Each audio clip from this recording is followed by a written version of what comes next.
네, 안녕하세요. 여러분 반갑습니다. 오늘은 고난주간 목요일입니다.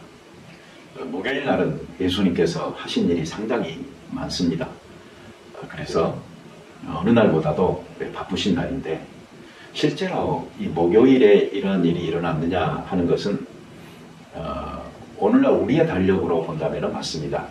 그러나 그 유대인들의 시간으로 본다면 목요일에 일어난 일들이 다 금요일 날 일어났다, 이렇게 생각하는 것이 더 맞을 것 같습니다. 왜 그런가 하니 유대인들은 해가 떨어지면은 그때부터 이 날짜가 바뀌는 것으로 생각을 하기 때문에 실제로 목요일 날 일어난 일들의 그 많은 부분들이 보면은 저녁 시간에 일어났거든요. 그러니까 그 목요일 날이 아니고 유대인의 달력으로 본다면 금요일에 일어난 것이다, 이게 더 정확한 표현이 되겠습니다. 그러나 우리의 달력으로 목요일 날 되어진 일들을 말씀을 드리겠습니다. 아마 가장 잘 알려진 일은 그 최후의 만찬일 것입니다. 6월절 만찬이다, 또는 무교절 만찬이다. 그 누룩이 없는 떡을 먹는다 하는 의미로서 이 무교절이라는 말도 사용이 됐었죠. 어찌됐든 이 6월절은 유대인들에게 있어서 최대의 명절입니다.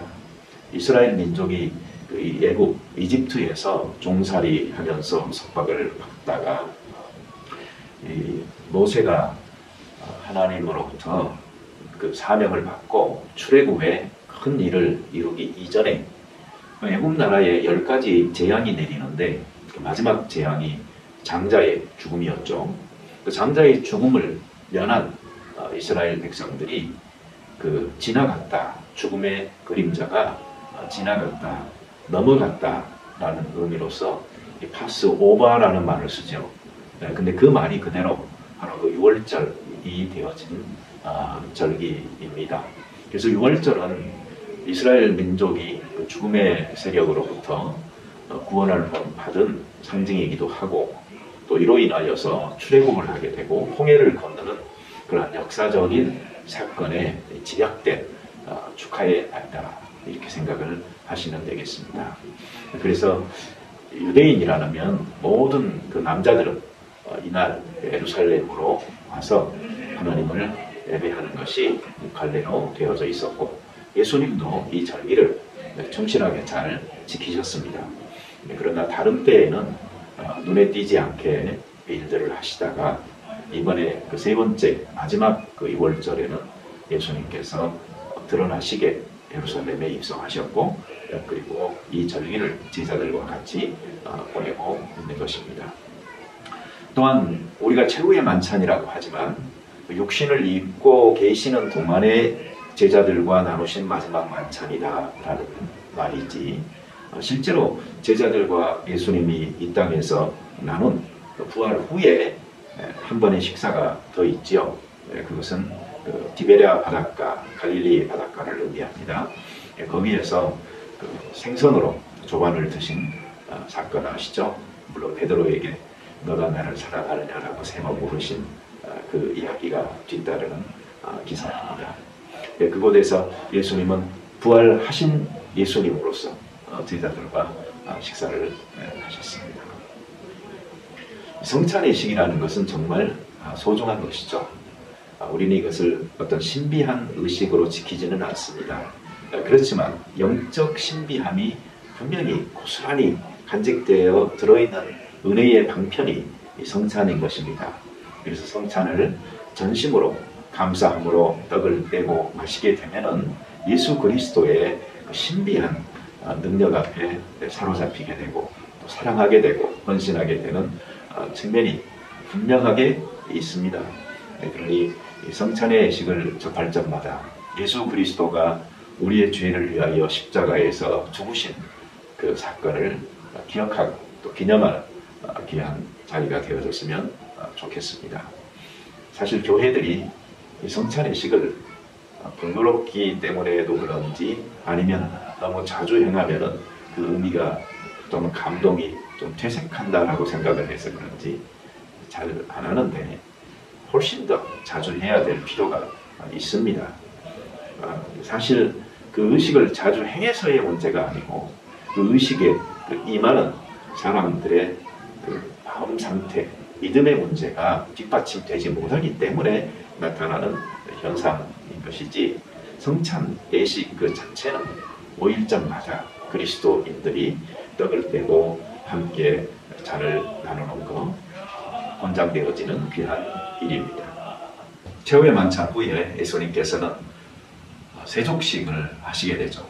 근데 우리는 이것을 어떤 하나의 그 의식으로 접근하기보다는 예수 그리스도의 그 사랑과 겸손의 섬김으로, 정신과 실천으로 접근하는 것이 훨씬 더 유익하리라고 생각을 합니다. 어떤 그 형식이라는 것은 그 내용을 담기 위해서 필요한 것인데, 우리가 그 형식을 중요시 여기다 보면은 실제로 그 내용, 그것을 무시할 경우가 되게 많거든요. 그러니 우리는 이 형식을 좀 무시하고 버리더라도, 또는 그것을 취하지 않더라도 그 안에 있는 그리스도의 참 정신과 그 마음을 본받아 실천하다 보면은 뭐 여러 가지 방법은 다를 수가 있겠지만 그것이 그리스도인으로 그리스도가 바라셨던 삶을 실천하는 것이 되리라고 생각을 합니다. 그리고 예수님께서 이것을 행하신 이유는 아주 간단해요. 예수님 스스로가 말씀을 하셨듯이 내가 본을 보였다. 그러니 너희들이 서로 섬기는 것이 옳다라고 말씀하셨잖아요. 이것이 그리스도인들이 서로 삶을 살아가는 방식이 되어졌으면 저는 참 좋겠다라고 생각을 합니다. 그리고 이것이 그리스도인의 황금률과도 아주 정신이 일치하는 바입니다.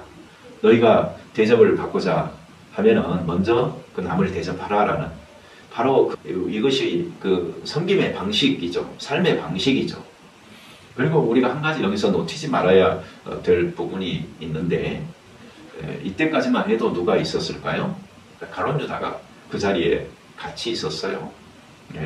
그리고 예수님께서는 그 가룟 유다까지도 끝까지 품으시려고 섬기셨던 모습이 정말 대단해 보입니다.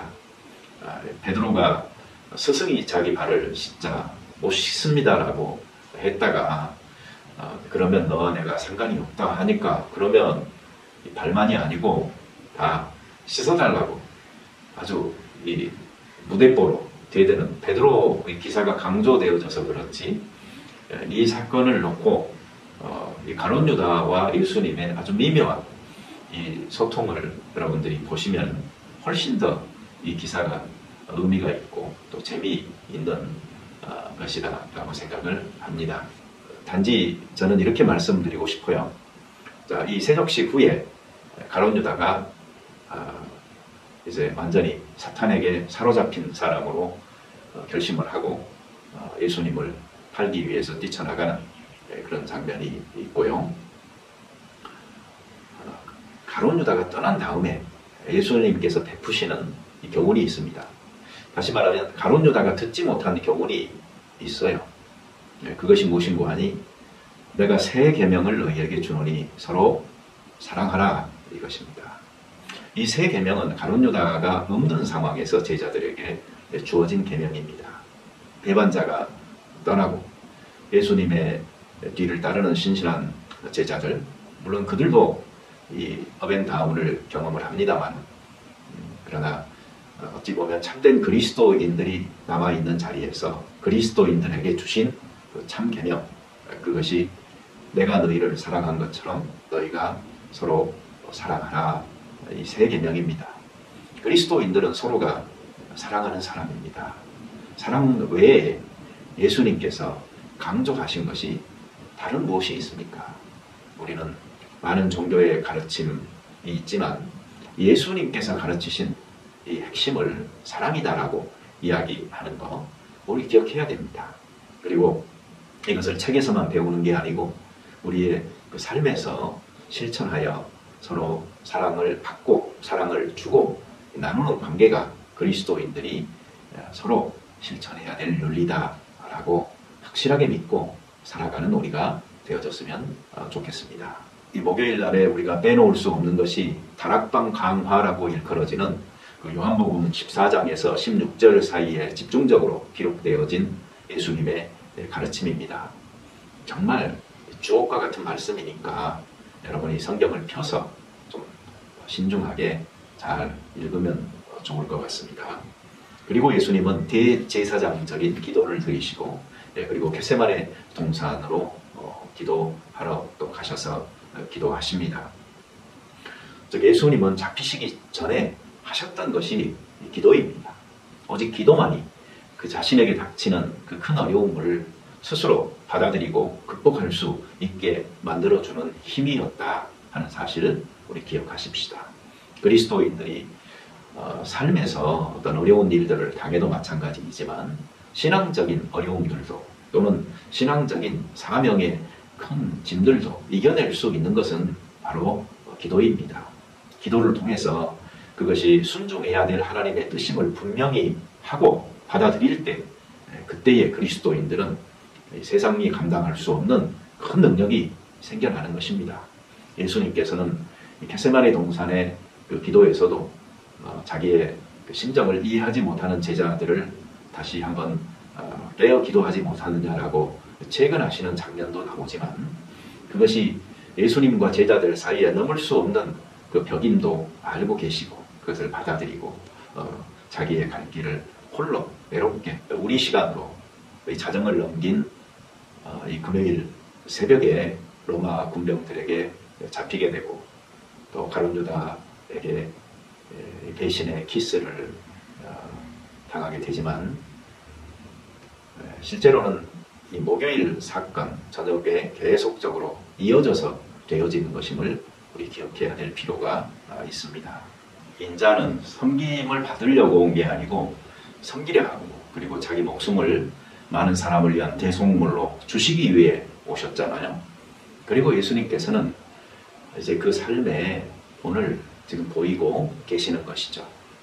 그리고 잠시 후면은 이제 십자가 위에서 자기 목숨을 버리심으로 다시 말씀드리면 자기의 목숨으로 우리를 대접하는 최고의 섬김을 베푸시는 이 놀라운 일이 벌어지는 것입니다.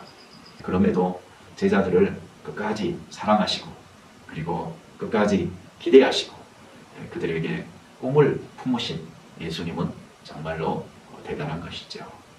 우리 사실 이런 입장 이해하셔야 됩니다. 예수님께서 우리를 보실 때도 아마 그렇게 보고 계실 겁니다. 감사합니다 주님 이렇게 이야기하고 그리고 한편으로 우리의 부족함을 깨달으면서 십자가 앞으로 더 가까이 따르는 우리가 되어졌으면 좋겠습니다. 감사합니다.